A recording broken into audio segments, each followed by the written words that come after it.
નમસ્કાર મિત્રો, પર્દાફાશમાં ફરી એકવાર સૌનું સ્વાગત છે અને હું છું ભૂપેન્દ્રસિંહ રાવળ. મિત્રો, હમણાં તમે નરેન્દ્ર મોદીજીનો અને ટ્રમ્પનો, અમારા પ્રેસિડેન્ટનો એક વિડીયો જોયો હશે. મોદીજી ચિઠ્ઠીમાંથી એક હિન્દીમાં બોલતા હોય છે. આ વખતે ખબર નહીં ટેલિપ્રોમ્પ્ટર બગડી ગયું શું છે, અને દુભાષીઓ એનું ભાષાંતર કરતો હતો અંગ્રેજીમાં. ત્યારે મને નવાઈ લાગી કે મોદીજી વારે ઘડીએ your Excellency, your Excellency, your Excellency બોલતા હતા અને મને બહુ હસવું આવતું હતું. અમેરિકામાં આવા રિવાજ નથી. અમેરિકામાં રાજાશાહી નથી અને અમેરિકાની પ્રજા રાજા છે.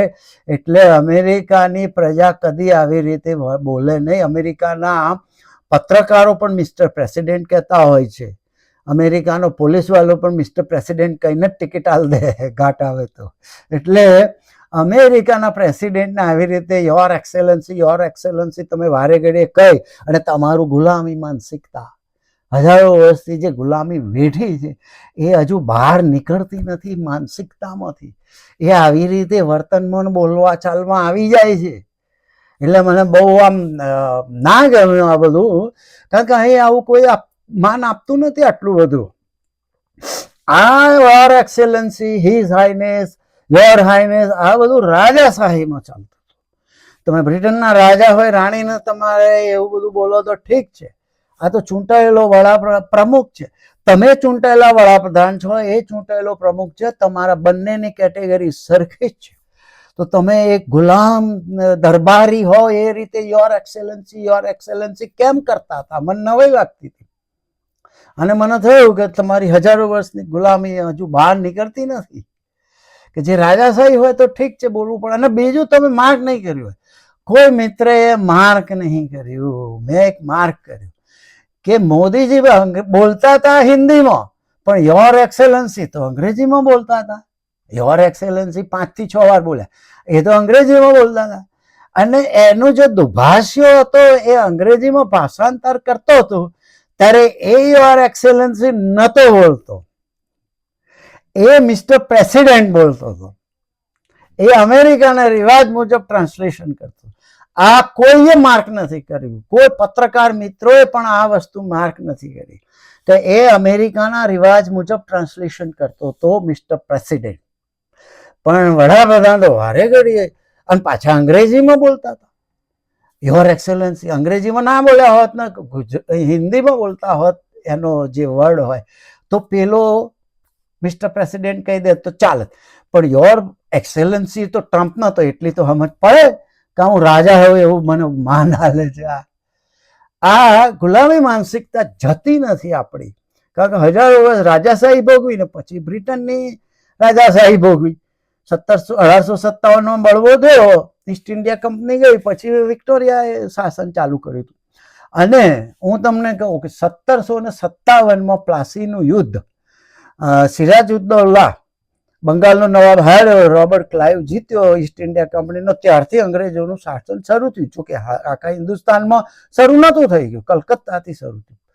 1775માં સાંભળો, 1757માં આપણે ગુલામ થયા, શરૂ થયા ગુલામીની. 1775ની એપ્રિલમાં પહેલી વાર અમેરિકનોએ બ્રિટનના રાજા સામે બળવો કર્યો અને યુદ્ધ શરૂ કર્યું, સ્વતંત્રતાની લડાઈ શરૂ કરી.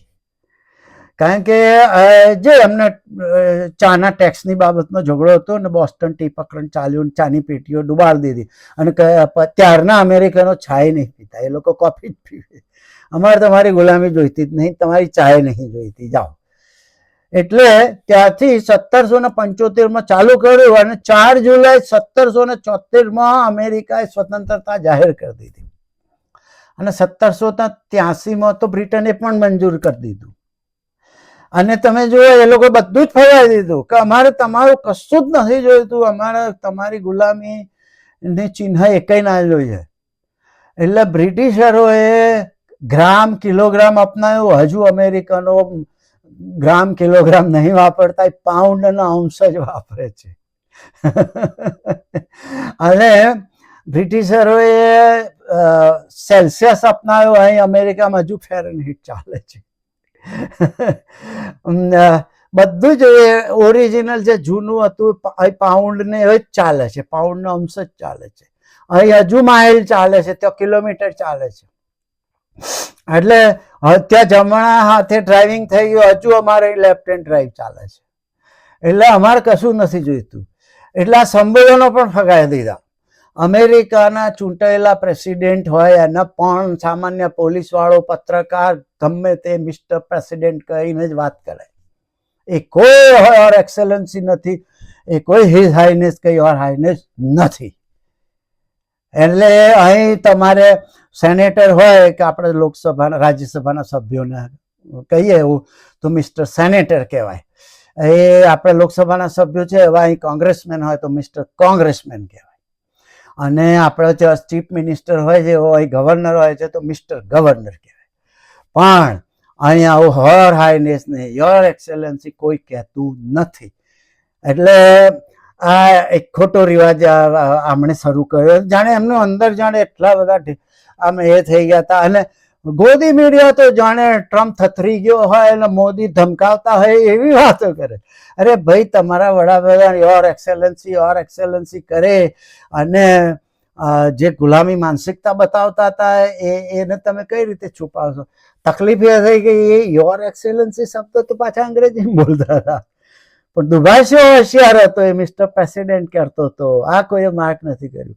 એટલે મેં કહ્યું એમ 1776 આ સ્વતંત્ર થઈ ગયા ત્યારથી એમણે આ બધું ફગાવી દીધું હતું. એટલે અહીં કોઈ એ રીતે કહેતું નથી. અહીં કોઈ સર બી ના કે હા પોલીસ ઓફિસરો હોય છે એ અમને ટિકિટ આલે ને તો અમે નાગરિકો, તો અમને નાગરિકોનો સર કે. અમારે કોઈ પોલીસ ઓફિસરને સર કહેવાનું નથી થતું. એ લોકો કે પ્રજાને સર કે, પણ પ્રજાએ કોઈને સર નહીં કહેવાનું. આ ફરક છે ભારતમાં અને અમેરિકામાં. એટલે ભારતમાં જે રાજાશાહી હજારો વર્ષ ચાલી, પછી બ્રિટિશરોનું ચાલ્યું. એટલે આ બ્રિટિશરોના રાજાશાહી વખતે રાજાઓને માન મર્તબો આલવો પડતો હતો, કુર્નિશ બજાવવી પડતી હતી દરબારમાં.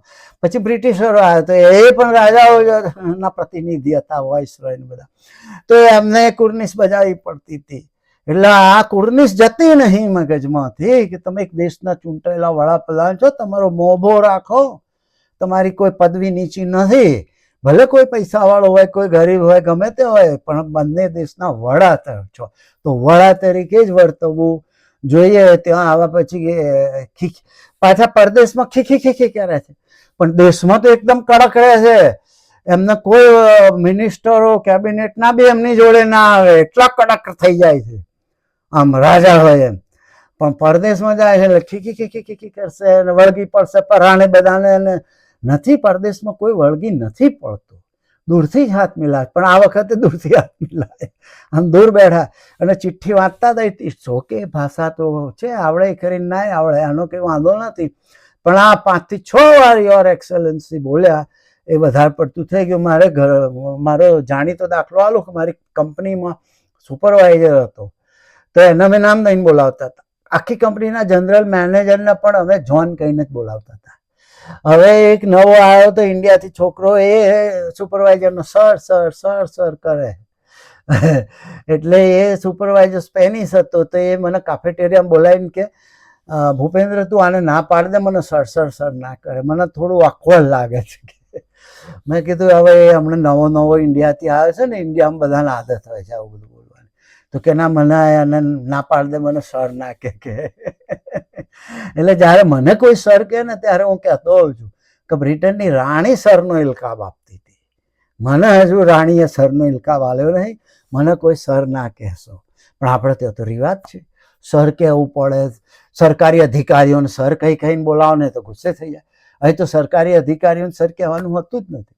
એટલે મિત્રો, તમે વડાપ્રધાન છો તો વડાપ્રધાન તરીકે જ તમારે મોભો રાખવો જોઈએ, પણ તમારે પેલી માનસિકતા હજારો વર્ષની ગુલામીની જતી નથી, પણ એ તમારે કાઢવી જોઈએ. અને અમેરિકામાં તો લોકોએ સરઘસ કાઢ્યા હતા કે અમારે કિંગ નહીં જોઈએ તો અમારે પ્રેસિડેન્ટ જોઈએ છે, કારણ કે થોડાક એવું વર્તન કરતા હતા તો 1000-1200 સરઘસ નીકળ્યા હતા.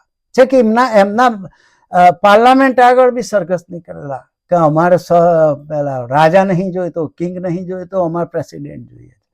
તો મિત્રો, આ રીતે આ વડાપ્રધાન જે આ રીતે લડી પડે છે બહાર જઈને, એ બહુ મને તો નથી ગમતું પર્સનલી. આટલું કઈ મારી વાત પૂરી કરવા આવજો. Bye bye.